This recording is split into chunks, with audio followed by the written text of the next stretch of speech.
I just want to point out one thing. Does anybody else feel like they're mispronouncing all of these names? Yep. Maybe. Baad, Dasvi, Thundi, like we don't. It could be Thund 3. Like I don't know, man. The only one we got right is Eternity. Okay, like I think the rest of we're butchering these names and we apologize. Yeah, we're sorry. Oh, it's Saber versus Arsa, a matchup that I never thought I would ever see. All right, That's a let's scary get. looking matchup. It does, isn't it though? You're not supposed to bring swords to a little girl fight. Come on. What? Hey, she's bow and arrow. I mean, Yeah, bow and arrow's fine, right? Because like it could be, I don't know. Sword seems dangerous. Bow and arrows, meh, you can miss. Terrible, Yeah, terrible. Anyway, let's move past that. Let's move past this. Okay. Okay. So PDK versus Forest. Who do you think has the edge in this matchup? I think that this comes down to ramp. Okay, if Unner gets enough ramp, then I feel as if he could just blow this matchup out of the water. He's got 2 Fortes in hand already, so he could just storm him down. If he somehow can manage to keep chip damage off of him, I think that he could have a very good chance of winning this matchup. Especially now, like Forte kind of unassuming, can be dealt with by Force with multiple different cards. However, they don't have a lot of those cards. Like Airbound Barrage is probably the easiest, and there is Dance of Death and things like that, or you know, Double Sylvan Justice or something like that. But if Fortes come down early enough, and they just go back to back, like sometimes Force can just lose to that. Yeah. So, as Unner's hand doesn't look great because he doesn't really have ramp and he has Fortes and stuff, but like these Matildas and Fire Lizards doing a lot of work, getting him a little bit closer to that, and then he's gonna be able to play Sybil next turn to ramp and then go right into the Forte action. So he's got a nice little game plan here. Now, I want to just point out one thing. I remember during our card review when we were talking about Matilda, and you were like, I will never play this card. This card is terrible. I didn't know Prime Dragon Keeper was going to be good, okay? Jeez, man. I just, hey, you guys hold Forest over me, so I get something. Okay. If anything, hold Prime Dragon Keeper over my head, right? Because, like, I didn't think that card was going to be very good, and I was completely wrong. Yeah, I think everyone was wrong on Prime Dragon Keeper. I mean, maybe a few people were like, yeah, it's gonna be really good, but for the most part, I think everyone was wrong about that card. No one saw it coming. It looks super unassuming, but like in practice, it's just crazy good. Yeah. Yep. Crazy good. So yeah, now we see the option between Sybil. He could Fire Lizard plus Ayala. Looks like that's what he's going for. Okay. And that also ramped him.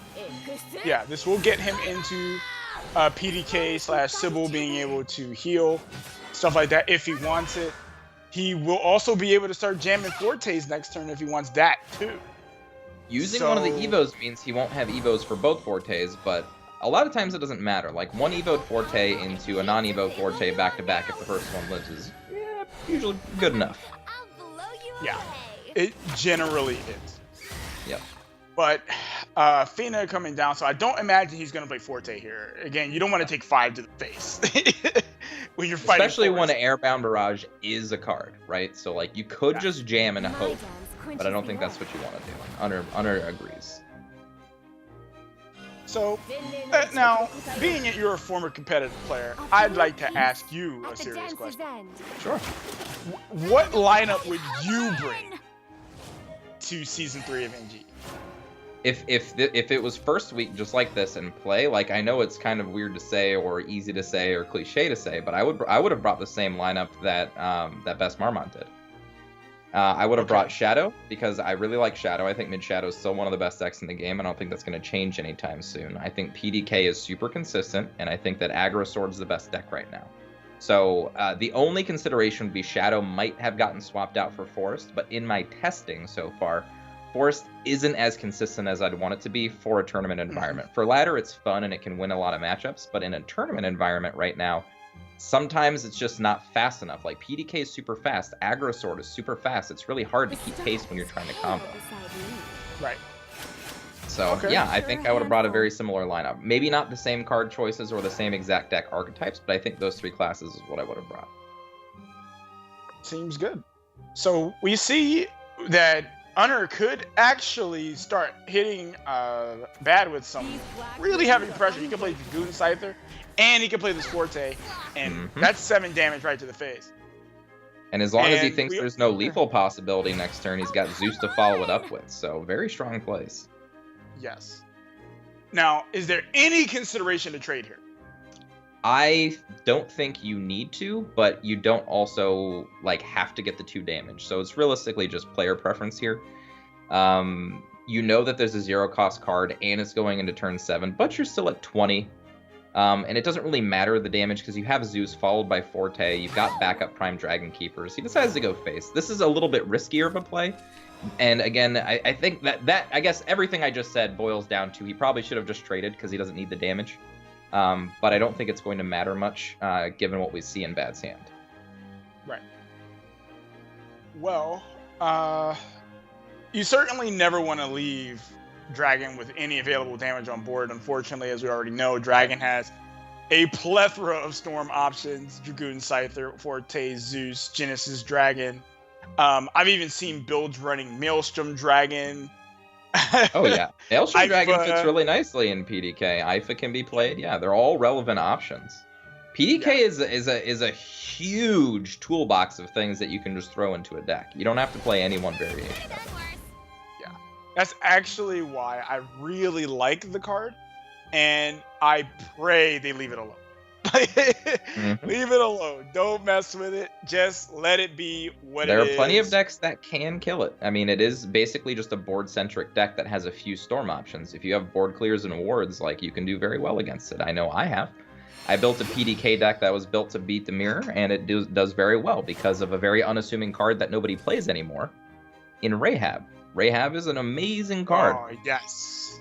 Yes. And people don't play it right now. I think they're missing out. I think you should be playing it in PDK, and I think you should be playing it in all forms of Dragon right now because it's just a very solid card. Well, it's good against this highly aggressive meta, right? Yes. Because we have Aggro Blood that's still around. Don't think it's gone. So Aggro Sword, that's probably not going anywhere for a little bit. Although I do believe that it will fizzle out at some point. When Rahab has a key health total as well. Even if you play it against a PDK board, it has 5 toughness. So even a fresh PDK followed by 2 followers can't take it out. And then, followed up by a Forte or whatever. It's just a good blocking card. And that Dance of Death couldn't have been a better time to draw that. Yep. That was literally the perfect card. And that actually can set Baad up to win this game now, whereas before he didn't have that option. So great draw. Well, Unner does have the ability to, or rather he could have, if he had drawn in, say, an Ivory Dragon, he could have won the game. Just won the game. Yep. Yeah. Now I think Oracle into hopefully you draw a 3 or less drop is the best play. Well, he got one. Definitely. So you can jam the PDK or both PDKs, sorry. And he can play the drop, which will clear the Cassiopeia. But yeah, Baad has full combo coming next turn. Now that he's dealt with the Zeus. Yep. So, oh well. So as we see, Baad has Roach. Roach combos are happening more and more often now. Like I said, the deck's a lot more consistent than it used to be. Now, not to say that it's the most consistent forest deck that's ever been made, but it's a lot more consistent than it used to be. Care to touch? Oh man. I just want to say that when your opponent has 2 PDKs out, you just kind of feel bad. But because you're like, I can't attack these. And who would have thought that not being able to attack something would actually be this painful, right? Right. Well, before it was on Fortes and, Ifas that have no toughness. Now you're putting it on cards that have 5 toughness, Evo to 7 toughness. Like, just... Yeah. That's the part that actually was the flip-flop for me. So I thought the card was like fine. What I didn't really actually put together was 5 toughness plus can't be attacked. That's what makes the card really good. Yes, the other abilities are nice, but the fact that it can't really die easily is the really good part about the card, and I just for whatever reason overlooked it when the set first got released. Again, I think we just kind of look at 1/5. for 3. Right. And Dragon. Like, why do you even need to play that card? And honestly, Right. as the metagame shapes up, it might just not be the right choice. Like, regular Ramp Dragon will roll over it more often than not, and things like that. So if the metagame shifts to being a lot less aggressive, more mid-rangey, more controlish, Prime Dragon Keeper is going to get kicked out of the meta. You know what I mean? So it really just depends how the ebb and flow goes. Well, right now, I would say that PTK is the defining deck. With one of the Absolutely. two. Of course, the other being Soul. Those are defining Defining decks. Ooh, we're about to see some Control Blood. Baby. Okay. Yeah. I'm a happy guy. Give me the Control Blood. Let's go. Give me 20+ turn games. That's what I want to see. So funny thing is, Arthur, before the stream started, talked to us. Rainy, for those of you who don't know his name, sorry. Talked about Control Blood being really good against PDK, but we countered with Old Dragon with Fortes and Genesis Dragons. Just Old Storm Dragon used to be very good against Control Blood because it's just really hard to deal with that amount of damage. And that basically, PDK gave Dragon an option to play this Storm Dragon game again, whereas it hasn't had the option in a long time. So where you would think that Control Blood just runs over this deck, it doesn't really in practice. So it's kind of an even matchup. It's 50-50. It really just depends on how many Fortes / Zeuses / however many Storm cards that the PDK deck can draw. Yeah, one of the things that I've found in playing this particular matchup is that it really comes down to your tech choices. Like, you don't want to really bog down Control Blood with, like, a bunch of wards. I mean, there are some wards you could play, but you don't want to really bog it down with a bunch of wards because that means you're not being proactive. And one of the things that the deck absolutely needs is proactive plays. So, wow, he's running Dire Bond and Buffalo? And Blood Moon. He's got all of the little tricks in the early game. Okay, anyway, as I was saying, you want to try to be as proactive as you can, and especially with the Blood Moon variation, because you're giving up your turn 3 for potential really strong cards on 4. You really need things to do, especially against this Dragon deck, because we do know that there are Storm cards. And as historically, Control Blood just has a very difficult time dealing with them. And there is one other thing about this matchup, that a really smart Dragon player can just not play things to the board and just stick to the Storm game plan. The reason that's important is because if they're playing things to the board, they're giving Control Blood the option to heal out of range of being killed. So if they just kind of stick to that game plan of just, I'm going to Storm, and I'm going to Storm, and I'm going to Storm, and I'm going to Storm, they're not giving Control Blood the option to heal out of range. Right. Also, Unner's deck has at least 2 Bahamut's in it, meaning that there is even more endgame against the Control Blood deck to wipe the board and just be a big threat. So I think Unner's deck is actually shaped up really nicely against Baad, especially now that there's no Rev in hand for Baad to actually clear this board up. Unner's going to start taking a really nice lead here. Well, I made mention earlier about Mask of Black Death being a really, it's a decent card in this particular matchup. It's not so decent right now. But Right now. Against an empty board, it could literally just be a 2-cost ward that blocks out a Forte attack or a Zeus attack, or just maybe make it so that you have 4 or 5 extra turns to just not worry about it. Right. But unfortunately, that is not the case. He's really far away from being able to play his own Bahamut. We see that Unner is going to be able to play his way sooner. He might not even have to, depending on what the remainder of his draws are. But I feel as if Unner is actually in a very good spot right now. Yes, he is. Now, on the flip side of things, there is a Spawn of the Abyss followed by a Temptress Vampire in the hand for Baad. So he does have a way to kind of inch forward. I just don't know if it's going to be enough. Well, the thing is, he's not going to be able to play that Spawn of the Abyss before Unner is going to have access to the Bahamut. And he's going to deal a lot of damage to Baad way beforehand. Way beforehand. And Unner, let's see if he respects the Vengeance. He does. Perfect. He does. This is a good thing because this is a turn where if a Revelation was drawn, could not be played. So very heads up play. Of course, we know there's a Blood Moon in hand, so the Rev could have been played, but Unner doesn't know that. So playing with the information he has, very good play. Now, what I find a little vexing right now is this Dire Bond. Right. You're running Belvoir and Dire Bond. That feels very really dicey meta to run Dire Bond in. When everybody's going complete aggro, like that becomes a dead draw if you don't play it on turn 3. Essentially, you just can't. You can't really ever find time to play it. I'm very curious to know the reasoning behind the Dire Bond inclusion in the list. I would not dare play Dire Bond in Control Blood right now.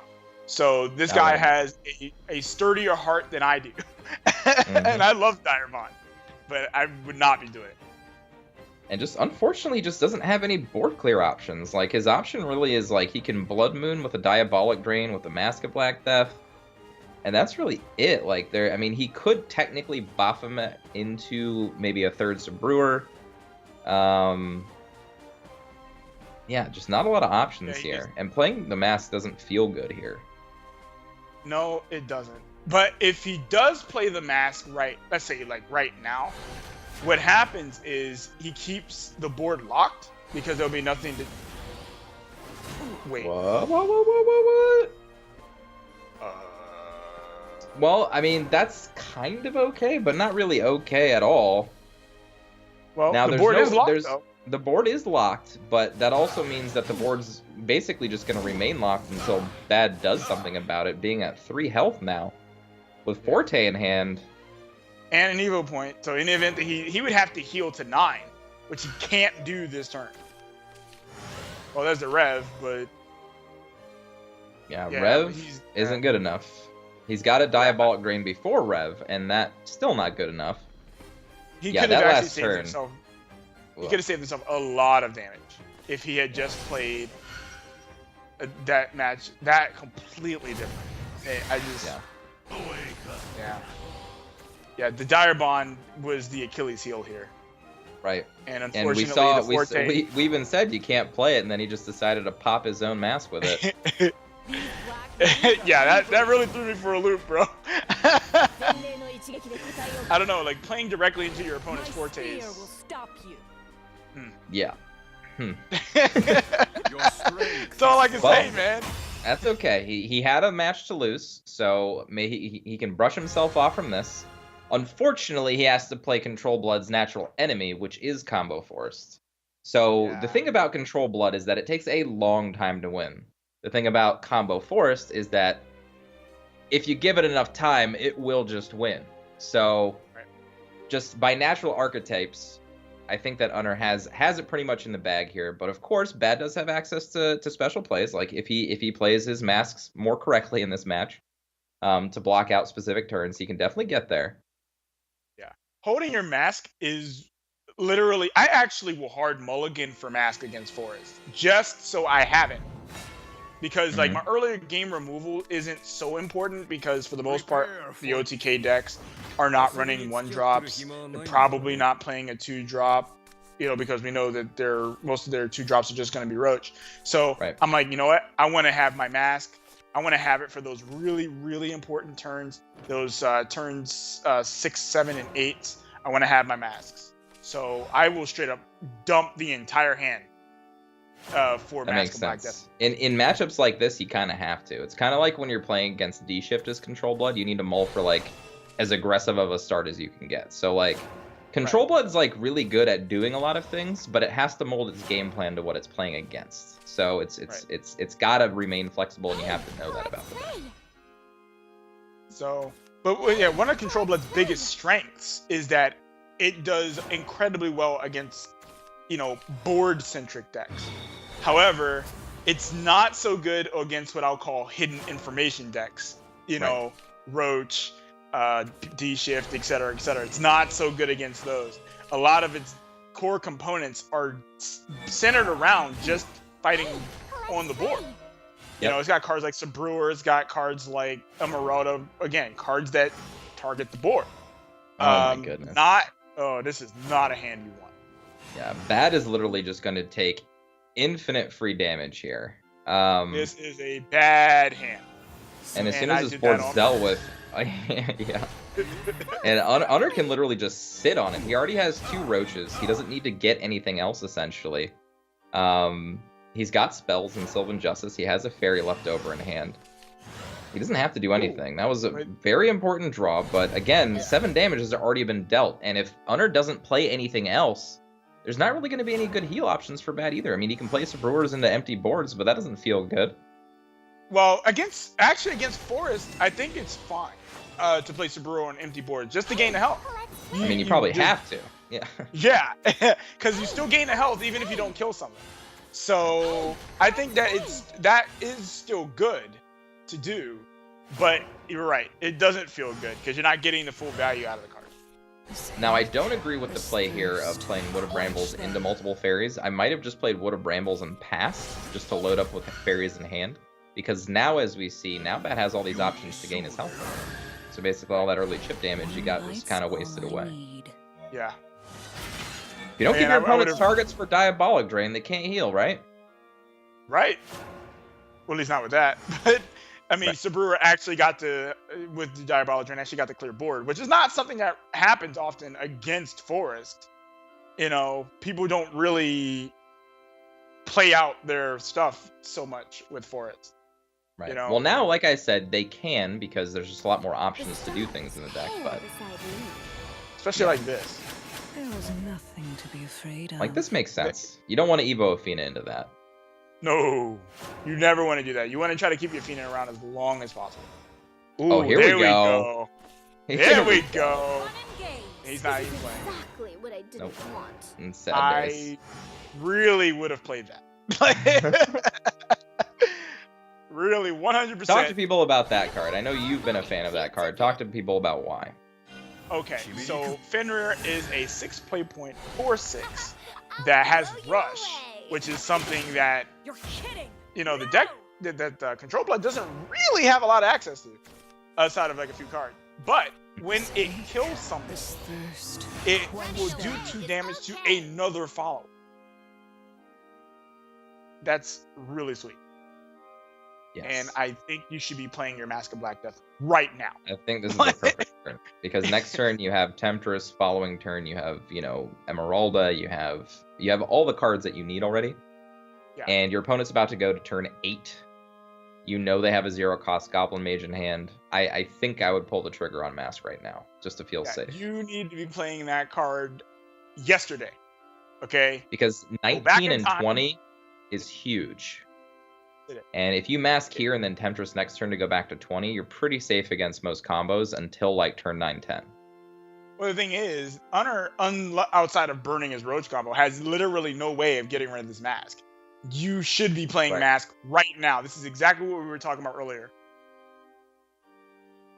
This is the spot, because if he doesn't, there is a world where that Mask just doesn't see play for a while and the combo just kicks in. Yeah.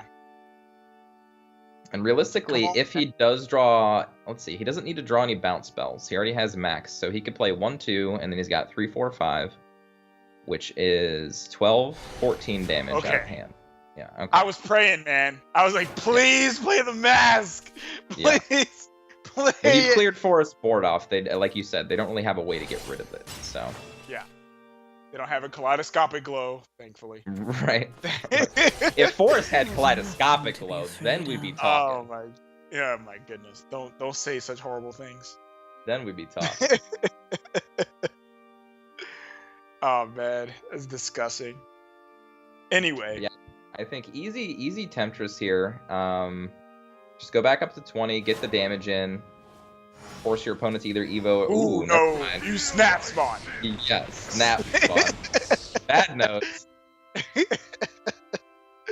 Snap spawn. Right away.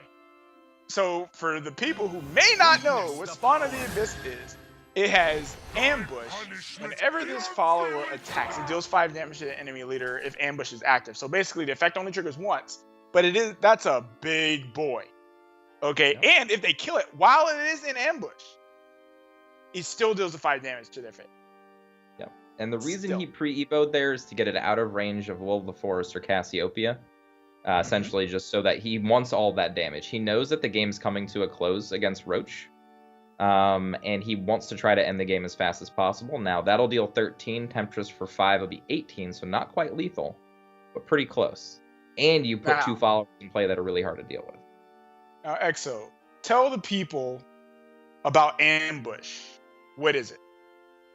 Okay, yeah. So ambush is essentially when a card comes down, if it has ambush, it cannot be attacked or targeted until you attack with it.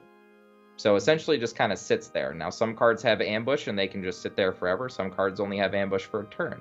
So very important distinction to know if that ambush leaves the follower. Realistically though, with Spawn of the Abyss, it's going to leave the turn after you play it, unless there's some Right. extraneous circumstance. But Right. Now, there is a consideration to play a Roach to burn out this Mask of Black Death just to get it out. And I think I that's think what you he's have doing. to. Yeah. Yeah. I think you have to. Technically speaking, you don't even need that Roach, so you don't. I wouldn't have used the bounce here. Yeah, that part is a little questionable. Now The you don't have bounce. enough low-cost cards in your hand to actually combo. Right. You already had 2 Roaches plus a bounce. I think that just put him in a really tough spot, actually. Yeah, he doesn't have lethal anymore. Let's see, he still has 0 cost. He has Sylvan Justice, so that's 2 spells, 3 He has spells with a 1 fairy. 0 cost. Yeah, he has 1 0 cost. He has 3 spells with a fairy, and then 4, 5, 6, which is 15, 17 with an Evo. So yeah, lethal's not a possibility. Actually, yeah, he needs all of the board space in his hand, so the damage from in play doesn't really count towards that. Ooh, I don't know if I would have done this. I think I would have played the Temptress Vampire here and Yeah, just go up jammed to everything 20. face. Go up to Yeah. 20. Yeah. 1 is a massive number in Huge. this matchup. We even saw it earlier today where Forrest was 1 damage shy. Yeah. The 1 is a big number. That takes up a board space, so that won't be able to create lethal either. No. He is going to have to come up with a way to kill this Spawn of the Abyss. Yeah. Actually, he's going to have to come up with a way to kill both things, but definitely the Spawn of the Abyss. Playing out his Nature's Guidance and that extra fairy costs him lethal this turn. Mm-hmm. So now he's just got to sit there and wait, but he doesn't have any time to wait anymore. No. You got an 8-9 and a 4-4 sitting in your grill. I don't think that you have a lot of time to be sitting there like, you know what, man? I got an extra turn. No, you don't. I feel like another hard example of a Forest player just misusing his resources a little bit. Yeah, this is why. And that's all it takes. Yeah, this is why Forest is definitely the hardest class to play. We saw a lot of people get to this position. Well, I mean, not a lot of people, but we saw several people get to this Decent spot. amount. Where, yeah, but when it comes down to this, there's that little bit of crunch where, well, he does actually have the ability to that's great. But That is great. But now Played it out Emeralda well. to the dome piece. well, no, he can't attack with Emeralda. He's not invented. That's right. So Temptress Vampire comes down, puts Baad back up to 20. You have to go for the oh, what? Gimme! Wait, why are you What? playing a 0 now? Why are you That playing makes that? literally no sense to me. Why would okay, Bahamut is actually safe here. Yeah, Bahamut's Um, super safe here. Now that the 0 yeah. cost is gone, Yeah, you know that they don't have any other 0. Oh wait, they have the 0 fairies. and But he knows. like the he, 0 he cost felt it. Baad knows Yeah, what he's they- doing. Magic. Yeah. Not so bad in really- practice. Sorry, man, we're punning your name today, bro. That's right. And I think watch us- Unner just literally just gave the game away turn after turn after turn just with how he's playing his cards out. Yeah. This is not something that happens often, but Trollblade. Hey, let's play. Baad played Now, really the- well. the- Made all the The right thing decisions. is, the game's not over, right? Like, that Bahamut's not going to be able to go face unless, like, a rev happens off the top. Oh. So the game's not over yet. Oh, is he just going to go in for the Bahamut here? Well, I don't think he's going for the Bahamut. I think he's just jamming all to the okay. grill. Okay. I like it. I don't hate it. It's a much better play than he has made. However, Wow. if there was a rev here or any type of board clear, he basically just conceded the game because there'd be no way to win the game after this. So basically, Right. he's just throwing all his chips in, saying, "This is what I have. It's got to win." Now, Well, as we can see, Tim Baad just doesn't puts have him a out lot of of lethal. Yeah, Tim just puts him way out of lethal range. Yeah, I think what you do here is you Temptress face, and then trade with one of the roaches. You could even Temptress one of the roaches, but again, a Temptressing face allows for an Emeralda to be lethal. I don't know if you can wait any longer.